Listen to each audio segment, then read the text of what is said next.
today, it's an extra rant from Edwin.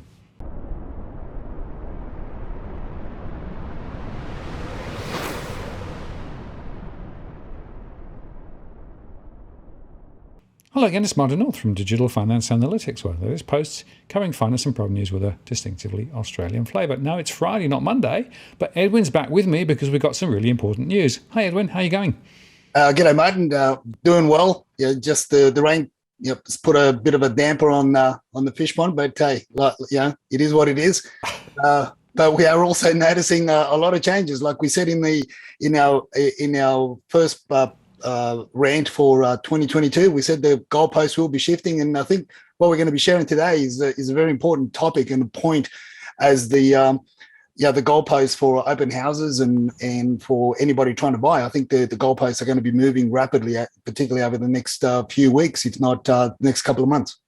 Yeah, that seems to me as though we've almost got an unofficial lockdown now. So, whilst the government hasn't imposed something, actually people are making decisions which is significantly changing the shape of the market, listings, inspections, all of those things.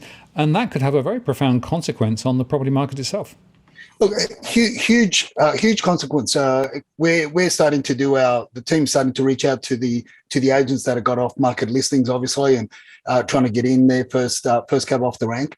And about anywhere between 60 and 70% are basically offline. When I say offline, the actual agents themselves are not working, and the reason why they're not working is because they're being hit by the bug. The bug's got them. And obviously, they don't want to front up to work with any issues or any concerns that they may have. Then the bigger question to that is if the workforce, the real estate agency workforce, is diminishing by the simple fact that this bug is spreading like wildfire throughout Sydney and more than likely in other cities as well, and it could have the same effect there. My big question is what are vendors thinking? And as you said earlier on, it's an unofficial lockdown. But I think this time around, Martin, I think there's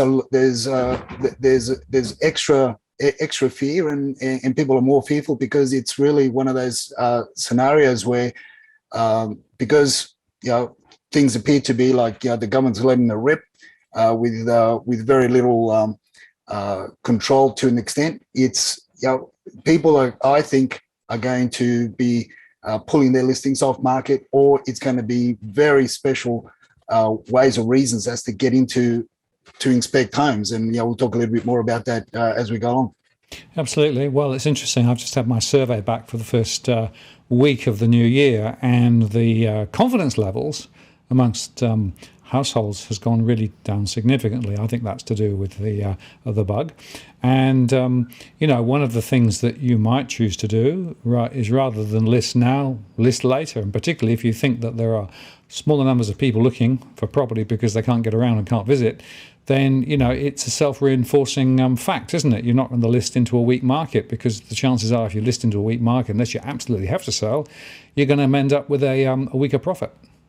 Yeah, and I guess from my point as well, the other side of that coin, as I said, is the fear, whether or not people are going to be thinking, well, I can maximise the sale price. Do I really want to take the risk and have the family impact? Let's not forget that it's a bug that it's affecting everybody. I think New South Wales is 93% double vaccinated, and only God knows how many are boosted up. So it's really not it's not a side effect of the unvaccinated. It's the entire population. So what we've got in how it's affecting us is diminished numbers on market. Then we have to pay very close attention as to how these are going to trend. Are they going to is it going to be like 2021, where it didn't really move a lot? That bar didn't move a lot, not up right up until August, mid-August, early September.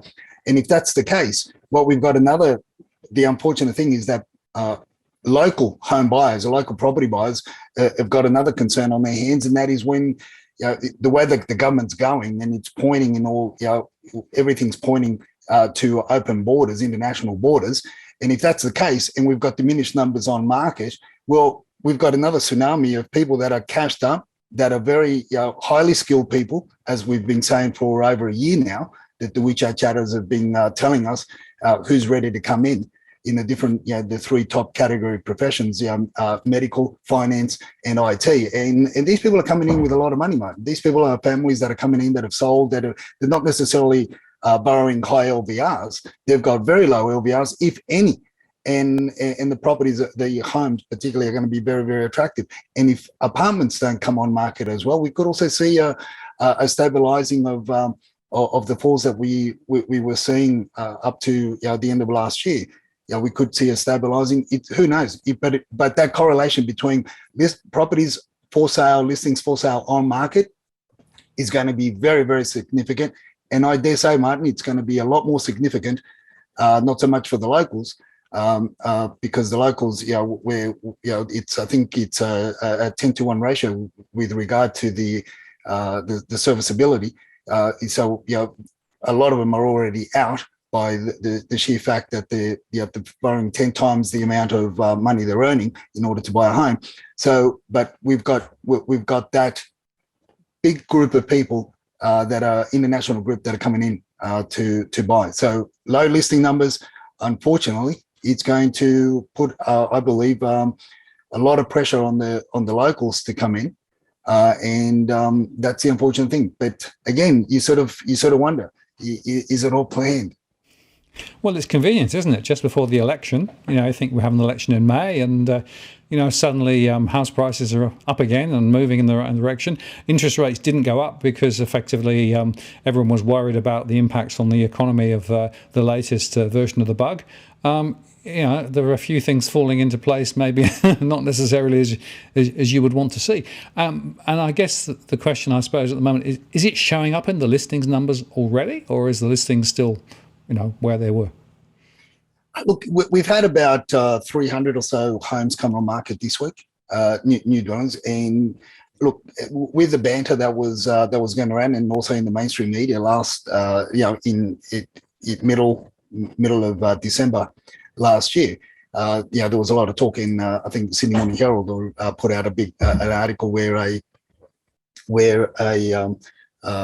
property buying firm was saying that they've been talking to some agents that had up to 40 listings that were ready to come on market, pretty much after Boxing Day. I don't see those big numbers. I don't see the surge in numbers coming up. And I think what put a dampener on that is this fear, Martin.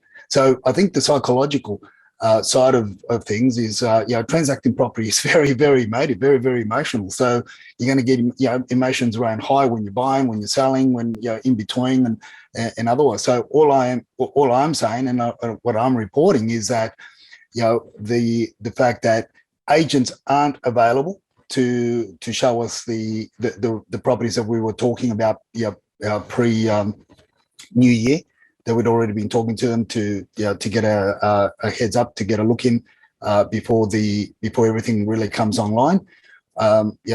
60 to 70% unavailable. And in one particular case, I won't say where or who the agent is. The agent's actually leaving the key. It's fortunately it's a vacant home. The agent's leaving the key for me to attempt because he's down and out. He can't attend and he'd like the property sold. And I've got a client that has come in from interstate and we're going to have a look at it. Obviously, because I've got myself, I've got a license. We're licensed and we hold insurances, public liability and the like. But so, we do have a little bit more access than the average Joe. So not every agent's going to do that for every buyer. The other question, Martin, and this is obviously for those out there and to create a little bit of chatter amongst our followers is, where is it all going to go moving forward? Are vendors going to be demanding of agents to for anybody coming in to show not proof of vaccination, because that's a thing of the past. It's really a proof of whether or not you're infected. And how do you do that? How do you do that? How do you prove to an agent that you're not infected unless you've done a RATS test, or you have to wait in line to get a PCR test? So it's really putting a lot of confusion on the market at the moment. Yeah, absolutely. You could say it's testing times, right? Left, right, and centre. And I guess, the consequence of all this is we may well see some change in trajectory in terms of listings, in terms of sales volumes, in terms of mortgage underwriting and price trajectory. So keep watching, folks. We'll keep you updated, and I guess we'll compare notes again on Monday in our normal show, Edwin. Look, we will, Martin, and I guess a little bit of an extension on this is if it's happening into the real estate industry, if we're getting that chatter in the real estate industry as the workforce diminishing to, the bugs really diminishing the workforce, what else is happening further afield? We've been talking about it. You and I have been talking about it, and now I know the ABC put out an article about the supply to the food chains with regard the meat suppliers, not because we're not grazing any beef or sheep or pigs or anything like that. It's because of the transportation. The workforce is out with the bug, you could say.